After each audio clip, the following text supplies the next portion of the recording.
Welcome back to my channel S কিচেনের পক্ষ থেকে আমি শেফালি নিয়ে এসেছি আপনাদের জন্য আরও একটি নতুন স্বাদের নতুন রেসিপি।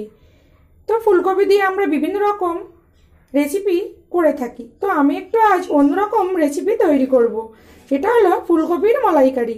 তো ফুলকপির মালাইকারির জন্য আমি এখানে কিছু উপকরণ নিয়েছি।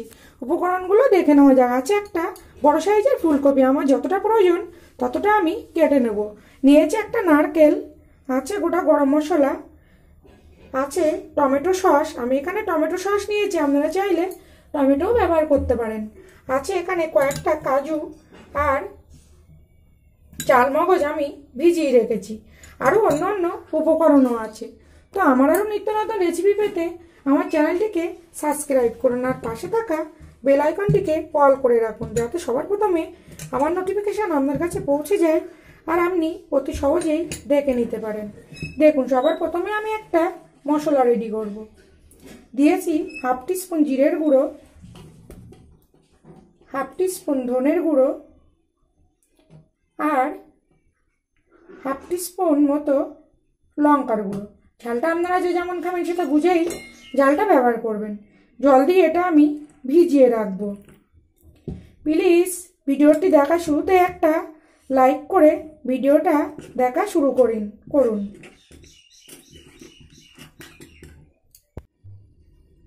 দেখুন, কপিটা একটু বড় সাইজ করে কেটে নিয়েছি, আর দেখুন এই ডাঁটাগুলো কিন্তু একটু ফাল করে দিয়েছি। আর অন্যদিকে গরম জল করে নিয়েছি। গরম জলের মধ্যে কপিটা আমি লবণ দিয়ে 10 মিনিট মতো ভিজিয়ে রাখবো, তাহলে এর মধ্যে যদি কোনো পোকা থাকে তাহলে সেটা বেরিয়ে যাবে।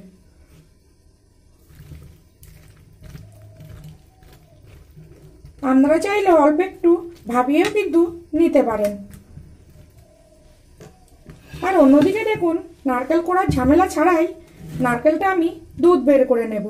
নারকেল তুলে পেছনের দিকের যে কালো অংশটা থাকে সেটা আমি ছাড়িয়ে পাতলা পাতলা পিস করে নিয়েছি। এখানে অল্প গরম জল দিয়ে দুধটা আমি বের করে নেব পেস্ট করে। দেখুন, 10 মিনিট পরে আমি ফুলকপিটা গরম জল থেকে উঠিয়ে নিয়েছি। এবার এখানে আমি একটু লবণ মাখিয়ে নেব। আমি এই রান্নাটায় কোনো রকম হলুদ ব্যবহার করব না। আর অন্যদিকে দেখুন, একটু বেশি পরিমাণে তেল বসিয়েছি, তেলটা গরম হতে দেবো। প্লিজ রান্না দেখা শুরুতেই একটা লাইক দিয়েই রান্নাটা দেখুন। একটা লাইক আমার জন্য অনেকটাই উপকারে আসবে। দেখুন, তেলটা আমি গরম করে নিয়েছি আর গ্যাসের জোরটা লো করে দিয়েছি। এবার ফুলকপিগুলো আস্তে করে দিয়ে দেবো আর করে ভেজে নেব। দেখুন, ফুলকপিগুলো ভাজা হয়ে গেছে আর এমনভাবে ভেজে নিয়েছি যে ডাঁটাগুলো আছে পুরোপুরি কিন্তু সিদ্ধ হয়ে গেছে। এবার আমি তুলে নেব আর একইভাবে বাকি ফুলকপিগুলো ভেজে নেব। দেখুন, নারকেলটা পেস্ট করে নিয়ে এসেছি, এবার একটি পাত্রে দিয়ে দেব আর এখানে গরম জল দিয়ে দুধটা বের করে নেব। ফুলকপিগুলো একইভাবে ভেজে আমি তুলে নিয়েছি আর ওই একই তেলের মধ্যে ফোড়নে দিয়ে দেব গোটা গরম মশলা। এলাচের মুখগুলো কিন্তু একটু ফাটিয়ে নিয়েছি আর দিয়ে দেবো একটা শুকনো লঙ্কা আর দেব গোটা জিরে। ফোড়নটা একটু ভাজা হতে দেব। দেখুন, ফোড়নটা ভাজা হয়ে এসছে, এবার আমি দিয়ে দেব আদা বাটা।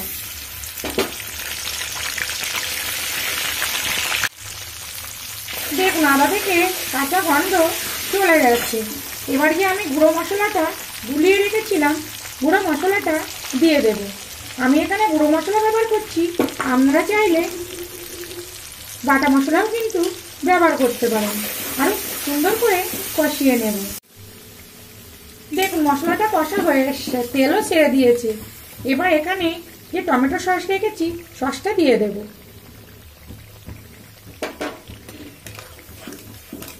আর সঙ্গে দিয়ে দেব যে কাজু আর চালমগজ রেখেছিলাম ওটা দিয়ে কিন্তু এরকমভাবে সবসময় নাড়তে থাকতে হবে, তা না হলে তলায় লেগে যাবে।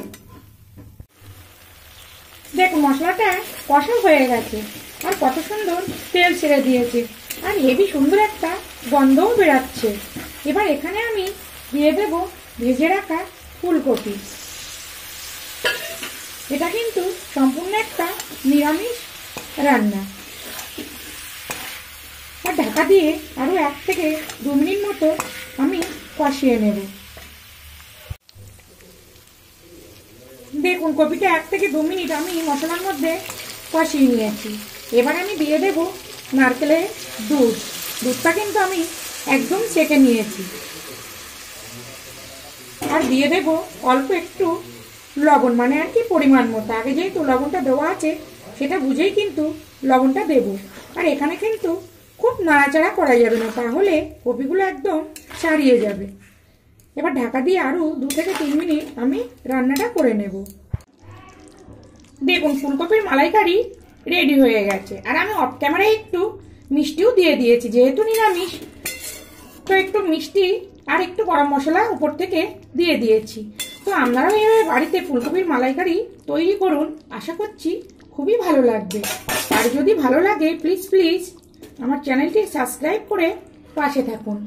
আর যদি খুব ভালো লাগে প্লিজ একটা শেয়ারও করে দিন, সঙ্গে একটা লাইক। আবার ফিরে আসবো নতুন কোনো রেসিপি নিয়ে। আর এই ফুলকপির মালাইকারি আপনি ভাত, রুটি, পরোটা, নানের সঙ্গে পরিবেশন করুন, আশা করছি খুবই ভালো লাগবে।